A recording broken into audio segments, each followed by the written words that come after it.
Jadi area otak yang bertanggung jawab untuk mengurus masalah emosi dengan area di otak kita yang bertanggung jawab untuk mengurus masalah berpikir, itu ternyata ada area yang berbeda, dua area yang sangat berbeda. Nah, tadi kan kita bicara tentang emosi ya, luka emosi. Bahwa luka emosi itu berpengaruh terhadap cara kita berpikir, iya. Tapi bukan berarti pola pikir kita yang keliru. Paham ya maksud saya? Kayak tadi, bahwa misalnya nih, kalau saya luka di tangan, karena nggak diobatin dan jadi infeksi, oh ternyata saya jadi demam. Kira-kira gitu ya, kalau kita analogikan dengan fisik, oh saya jadi demam. Tapi kan kita nggak bisa bilang saya demam itu gara-gara saya sakit flu. Karena demam yang ini berbeda, ini demamnya disebabkan karena luka saya yang menjadi infeksi. Ya, kira-kira itu. Ini juga sama, kalau kita punya orang bilang, kamu pola pikirnya aneh ya, belum tentu pola pikir kita yang bermasalah sebetulnya. Mungkin dari luka emosi kita yang membuat pola pikir kita jadi keliru. Kayak tadi nih contohnya, saya nggak akan pernah ngizinin anak saya keluar rumah karena pergaulan nggak sehat dan seterusnya. Kita nggak bisa langsung mengatakan ibu ini punya pola pikir yang aneh dan nggak normal. Bayang ya, mungkin pola pikirnya nggak bermasalah, tapi luka emosi dia dulu yang membuat dia jadi punya pola pikir seperti itu.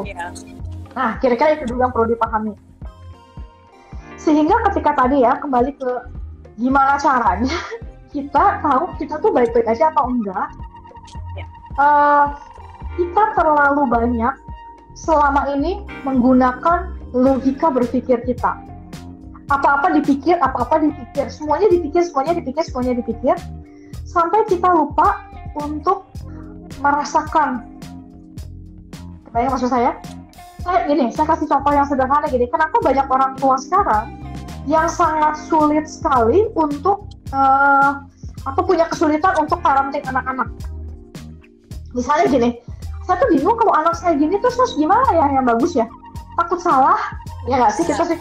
Saya bingung kalau anak saya lagi nangis itu saya harusnya bersikap gimana? Didiemin aja, atau dipeluk, atau ya udah kasih aja yang dia mau. Saya tuh bingung, takut salah. Ya, kita takut salah.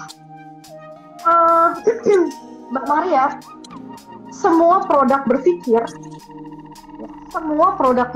itu outputnya, hasilnya itu pasti keluarnya berupa judgment.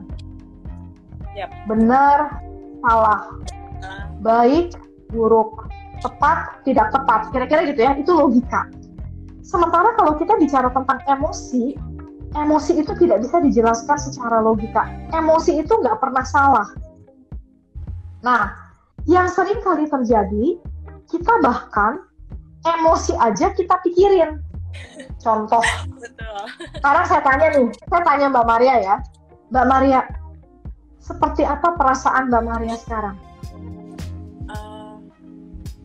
Biasa saja tuh, gimana tuh Mbak? Tidak bisa menjelaskan emosinya. Ada begitu banyak orang yang kalau ditanya, nanti saya nggak tahu ya Mbak Maria begitu atau enggak, seperti apa perasaanmu saat ini? Terus orang mulai mikir, seperti apa ya perasaan saya sekarang ya? Kebayang?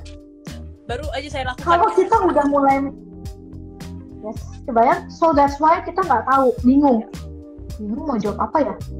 Kalau jawab ini takut salah, kalau jawab ini nanti aneh banget. Kalau saya bilang sedih, kenapa sedih? Nggak ada apa-apa kok saya sedih sih. Kebayang nggak?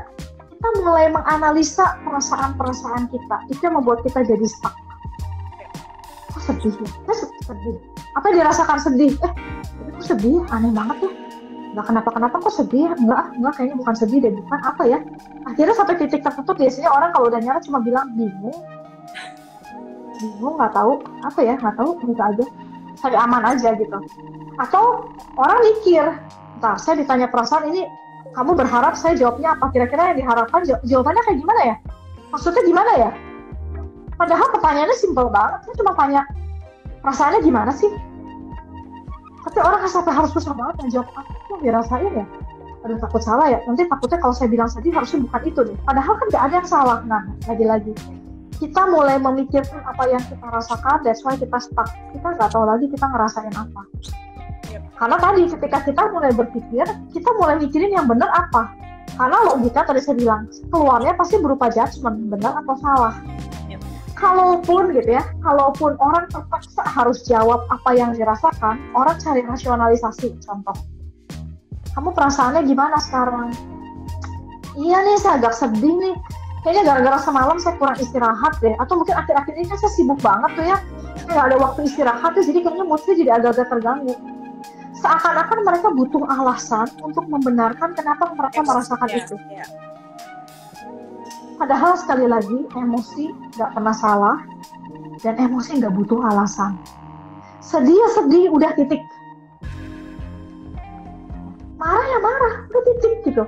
Orang selalu, iya saya kesel banget.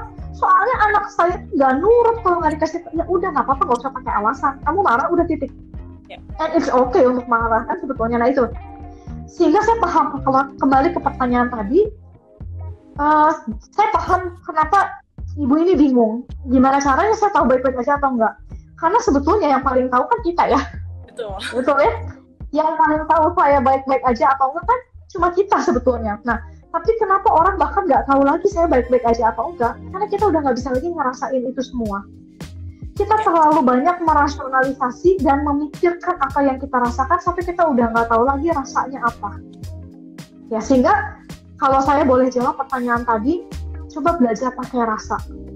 Belajar untuk mengamati tanpa membuat analisa, tanpa memikirkan. Dirasain aja dulu, oke, apa yang dirasain sekarang? Ya, ingat, rasa nggak pernah salah. Sama anak mah harus sabar, nggak boleh marah-marah aja. Jadi ketika kita marah, terus kita mulai paham. Jadi kalau ditanya, sekarang perasaannya gimana? Biasa aja sih kayaknya, padahal bukan biasa aja, kita lagi menahan marah. Kalau marahnya nggak keluar, ya rasanya jadi biasa aja. Tapi besok, kesalahan sepele dan kecil kita bisa meledaknya jadi berkali-kali lipat. Nah, di situ orang mulai kasih judgement lagi.